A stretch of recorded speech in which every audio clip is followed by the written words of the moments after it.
think I've always been into food. I grew up like really weird compared to most people. So I was born in Jamaica. I lived in Jamaica till I was 5, but not with my parents. My parents, I've never seen them together, so I don't know like what that dynamic looked like or whatever. My mom was here in the US and my dad was in Jamaica, but my dad also has other kids, so I would just see him like on visits and stuff.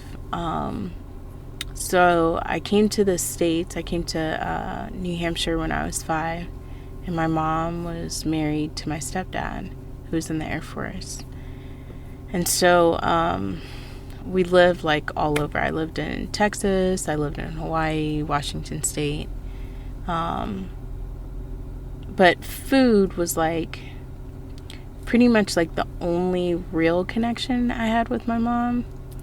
My mom, we didn't drink sodas growing up. We didn't eat fast food really. She cooked all the time, every day, even if it was a quick meal, you know.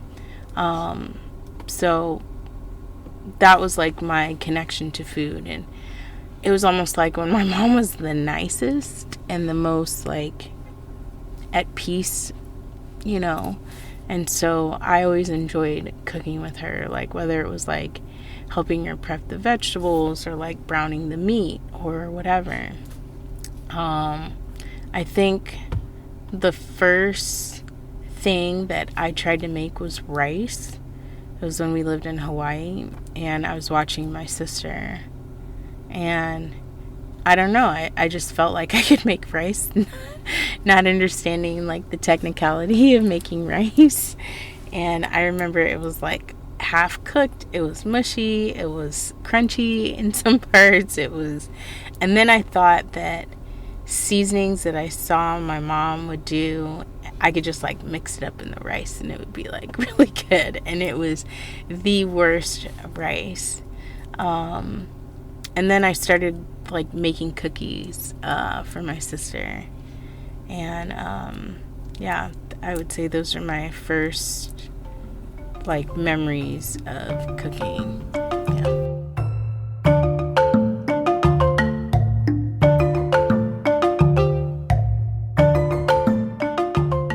When I was in the military, I loved cooking.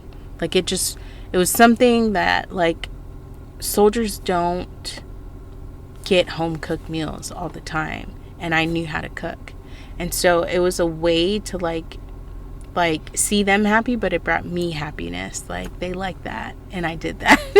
And so I would say after the military was when I realized like I need to do something that I like. And my inspiration came from my husband. My husband was like, I was working this job after the military, doing the same thing that I did in the Army, which was logistics, but for a civilian company. And the pay was better. I had more time off, but I still wasn't happy. And I wasn't happy in the way like this isn't enough money or like not enough time. It was more just like I'm gonna be doing this forever. Just like the same cycle. And my husband and I, we stayed in Hawaii after we got out the military. And I don't know, like I left, you know, I joined the Army when I was 18, so I hadn't been home really, you know, like so much happened in 10 years. And I kind of miss my family. And my husband, my stepson was like, you know, he was probably like 10 then. But we hadn't really spent time with him. It was just like a whole mixture of things. And so we decided, let me take a break from working. And so I quit my job and we came to the States for a couple weeks. And we came here to San Antonio. I visited a friend and she's like, I need to show you the culinary school here. So we took a tour, loved it. I had already been looking at other culinary schools, but not really in Texas. And so when I came here, you know, we had a great time here. The Riverwalk and Six Flags, and just it's a great city. And so we decided, like, I think we should move. I can come here for culinary school. We can get CJ set up like really good. Like, he literally went to Bush Middle School in Stone Oak, and you know, everything was good. So I got enrolled in culinary school here, and I loved it. You know, like, I was cooking all these different foods and learning, like, it was what I needed. And my husband, he started training clients, because we went from making a lot of money to like, okay, we're scraping now. And so he started training clients. He got his personal training certificate, and his clients weren't losing weight. And so he's like, can you cook their food? Because I wrote them out meal plans and stuff, and they weren't following them, weren't losing. So I said, okay, I'll cook them. And the first week I cooked like 5 different people. Second week it had like doubled. And then it just kept growing, like referrals and stuff. And so I was like, we need to establish this as like a real business, and, you know, create a LLC and all of that. So that was the beginning. And then we just kept going from there. I think the restaurant part came, you know, it was like 2017. I had a death in my family. And again, from being in the military, I never really saw my family. And so now it's like I have the opportunity to see my family and connect with them on a different level. And so I flew back to Jamaica to bury my aunt and see my family and stuff. And I get this dream now. I've only seen my aunt like a couple times, but like when I was there, it was like, it was weird. Like, I'm seeing all her stuff, and like she just felt super close to me. So I have this dream, and she basically tells me that I'm not using my talents correctly. And I felt like what she was saying to me, like, this is how I interpret it, is like, I need to be sharing my culture more. And so I was like, I'm Jamaican, but I'm making Italian. I'm making all these other cuisines except my own. And so, you know, I told my husband about it, and I was like, maybe one day we open up a Caribbean restaurant. And so that was like April of 2017.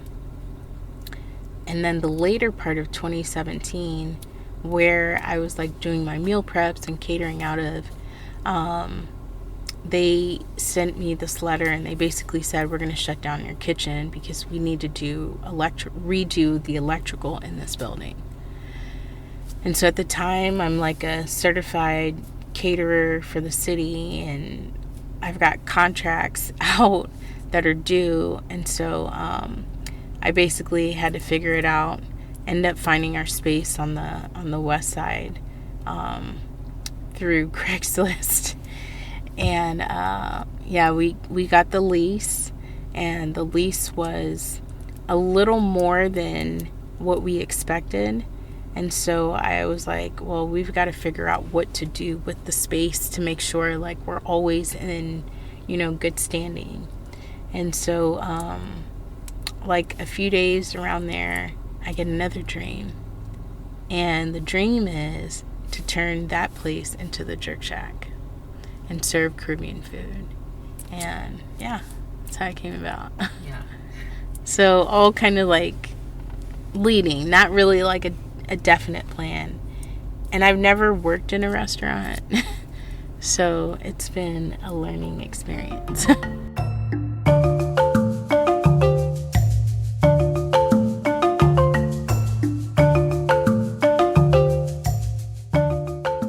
when I go to Jamaica, I eat jerk chicken from everywhere. And I remember growing up, my stepdad would make jerk chicken, and it would be so good, but at the same time, I would have in my mind what I would do differently. And so when I started making jerk chicken, I changed that way. But then when I started going to Jamaica and I saw things that I would have done differently, I was seeing it in some places and then other places a different way. And so I knew, like, when I opened the restaurant, jerk chicken, jerk in all different ways was going to be my focus. And just showing, like, it's a food, not just like of heritage, but of history, if that makes sense. Like, it shows the struggle our people went through. Like, some parts of Jamaica, the jerk is really, really dry, which is traditional jerk, because it was a smoked meat and they used like the pimento wood and the leaves, and it was almost like a way to dry it. And they would take the spices and grind it up and use it as a marinade. And so then when they smoked it till it was really, really dry. That way they could travel with it. And originally they weren't jerking chicken or pork or whatever. They were doing like birds and snakes and rabbits. And so there's like a lot of history into jerk. The next thing is like the oxtails. My mom only made oxtails on special days. We're talking like Easter, Christmas, Thanksgiving, maybe on a Sunday dinner when someone's coming to visit or something. And so those were like two dishes that I was like, I'm gonna have on the menu, because it just represents so much of like how I grew up. When I was in the Army, I did not see oxtails for years. So every time I came to the States, I was like, I have to have some, because I haven't had this in so long. And I wanted people to know, like, through the restaurant, like, that same feeling that I grew up feeling, like, you don't have to feel like that anymore. We have it here.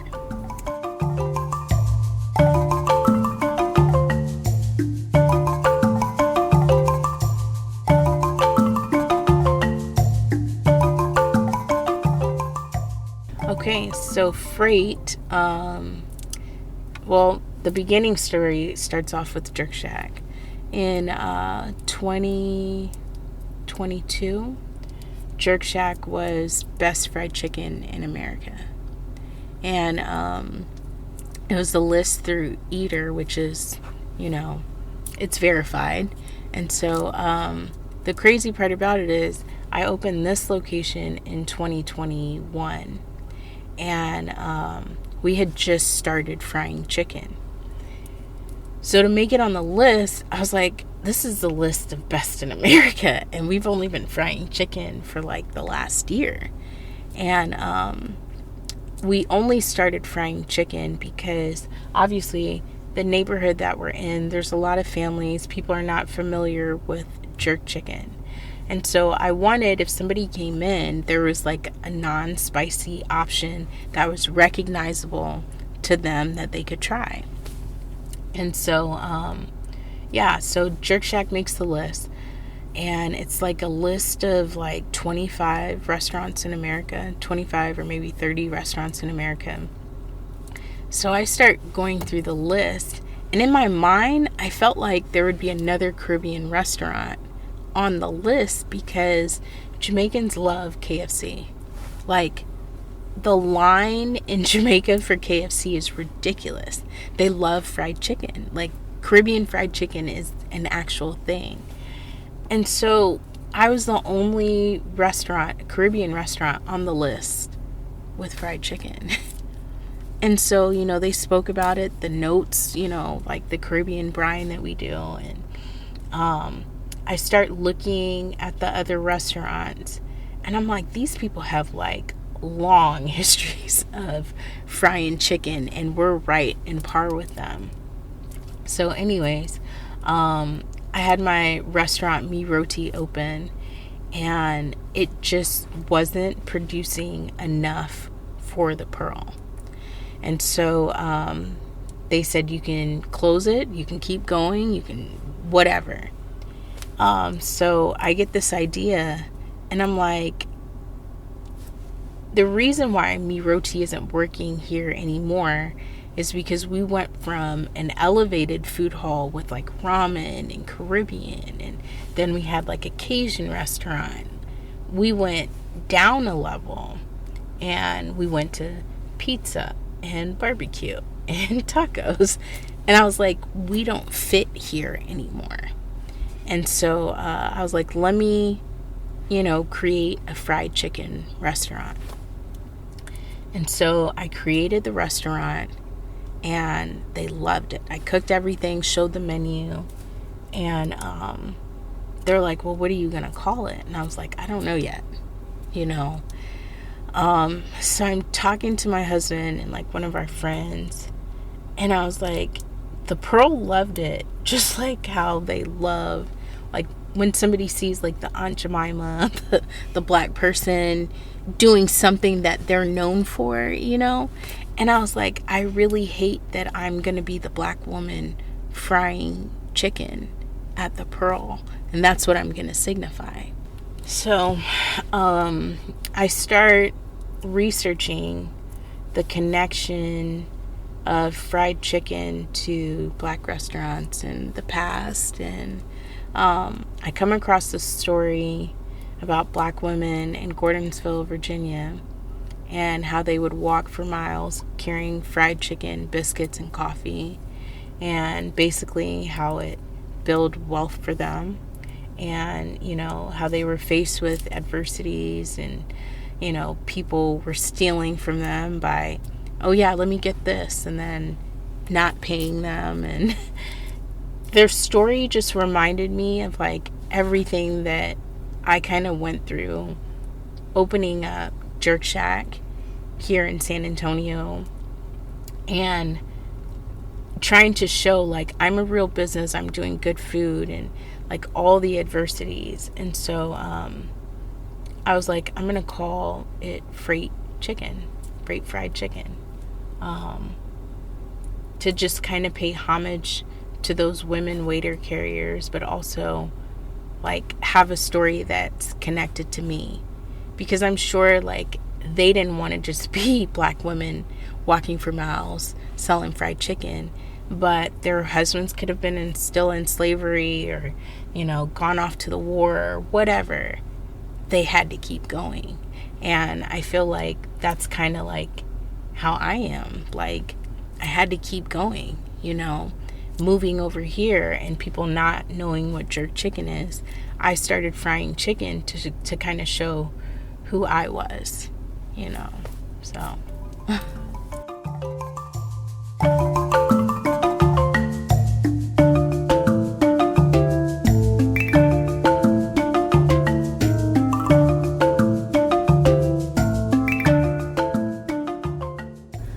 And, San Antonio has this really prestigious designation as a UNESCO City of Gastronomy.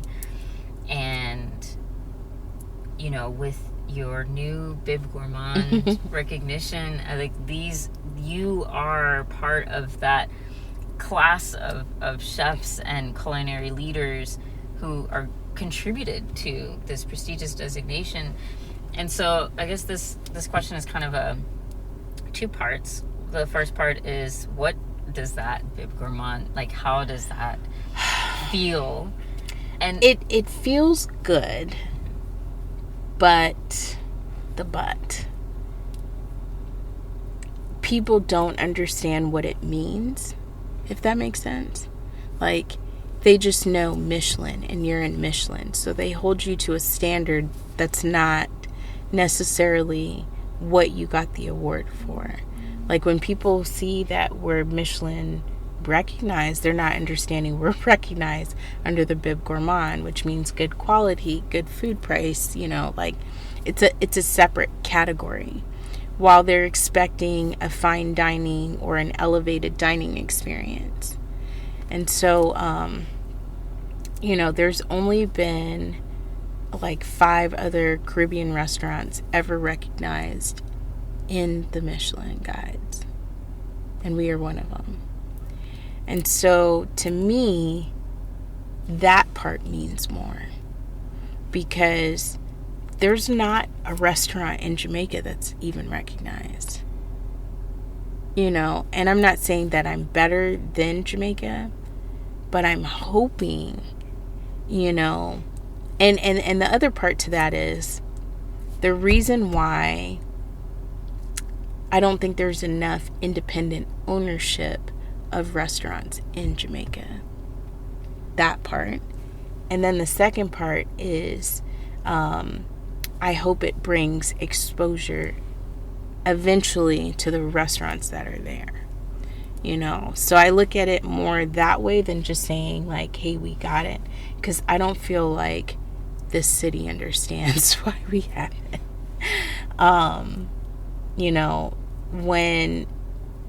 When the awards were announced, a lot of people was like, why not this place and why not that place? And I think some people fail to see the work that my restaurants have put in over the years. Like, we've been around since 2018. This is 2024 now. 2025. Right, yeah. Yes. And so we've been Best New Restaurant 2 years in a row on Eater and on GQ. I've been consistently in the top restaurant list for the city. We are consistently like upping our game. And so when I look at these other restaurants that they were saying, why didn't they make it?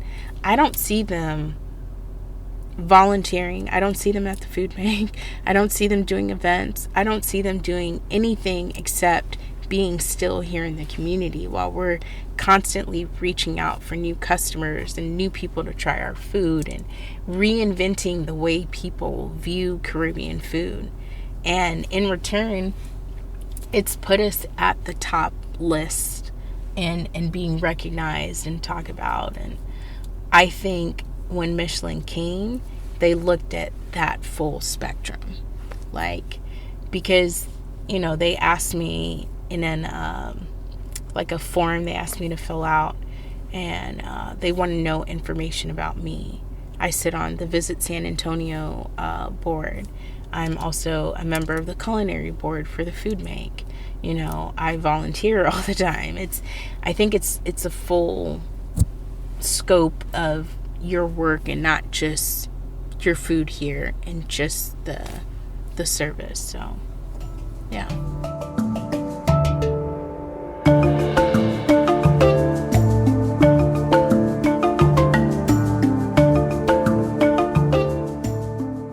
I'm hoping for San Antonio right now, rents are crazy high for commercial spaces. And we're locked in a 10-year lease here. But as I look other parts of San Antonio, it's just like, if you want that creator to come in to contribute to something like the UNESCO designation or Michelin, it's really, really hard because the rents are so high, and it takes a certain type of operator to say, yes, I'm gonna pay this amount, before food, employees, taxes, insurance, and like, that's a lot to ask for. And I'm hoping that there's a change in that way, so that way we can continue to maintain this designation.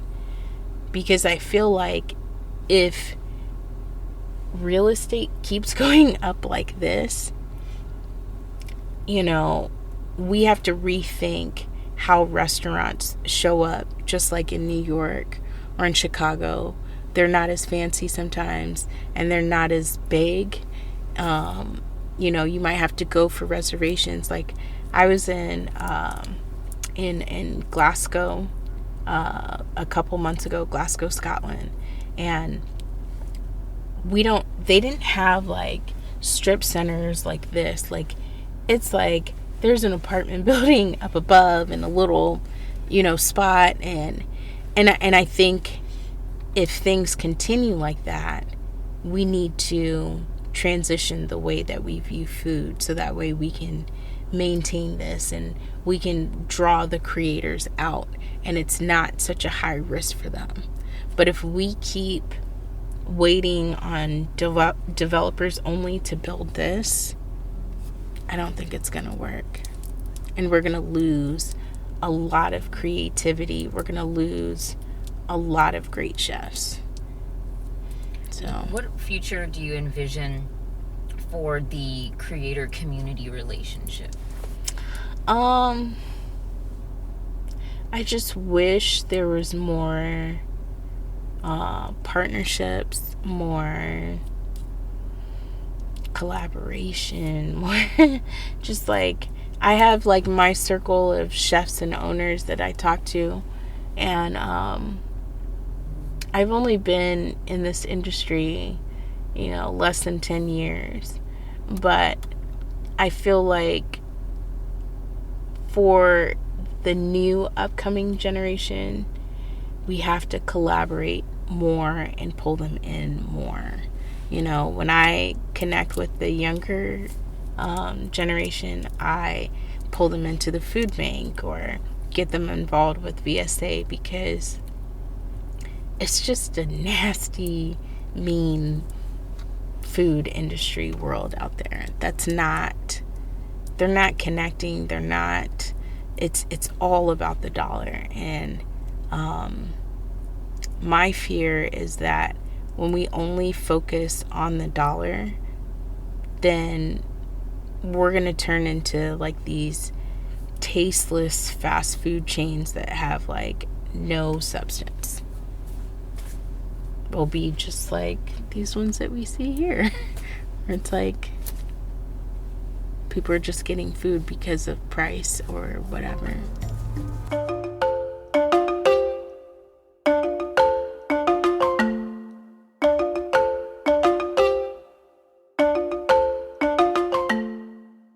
So when you like close your eyes and dream about the more ideal culinary landscape for San Antonio in the future, what does that look like, and what does it feel like, and what role do you play in it? Oh man, I would hope that I still have restaurants. I just see a more vibrant, I feel like it's thriving, and it's not these makeshift restaurants that are put in place to be, to turn dollars. Like you get to know the chef, you get to meet the creator, you get to see, how they're achieving sustainability, how they're, just like really like the same things that we see on the movies. Like that would be a thriving scene here.